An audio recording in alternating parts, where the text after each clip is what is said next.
इमरान खान खिलाड़ी के रूठों के मनाने के मिशन पर निकल पड़े हैं। परवेज़ खटक और मुराद सईद ने ख्वाजा शहराज से मुलाकात की। कराची में इमरान इस्माइल आमिर लियाकत के घर पहुंचे, लेकिन आमिर लियाकत ने कहा कि वो न्यूट्रल हैं। गवर्नर सिंध कहते हैं कि अपोजिशन को एब्सोल्युटली नॉट पर तकलीफ है।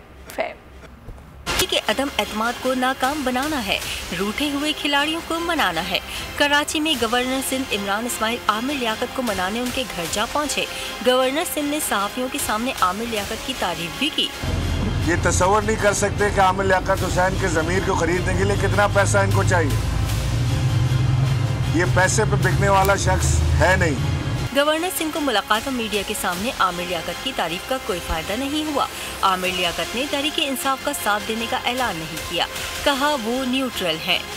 न्यूट्रल का लफ्ज़ या न्यूट्रल एम्पायर का लफ्ज़ इमरान खान ने मुतारिफ कराया। न्यूट्रल जो होता है वही हक और सच का साथ देता है, लेकिन जब वक्त आता है, यानी जब फैसला गलत हो रहा हो, तब न्यूट्रल एम्पायर हो सकते हैं। तो मैं न्यूट्रल हूँ, मैं इस वक्त न्यूट्रल हूँ, मैं किसी की तरफ नहीं। वफाकी वज़रा परवेज़ खटक और मुराद सईद PTI MNA ख्वाजा शहराज के घर भी जा पहुंचे, उन्हें तहफ़्फ़ुज़ात दूर करने का यकीन दिलवाया।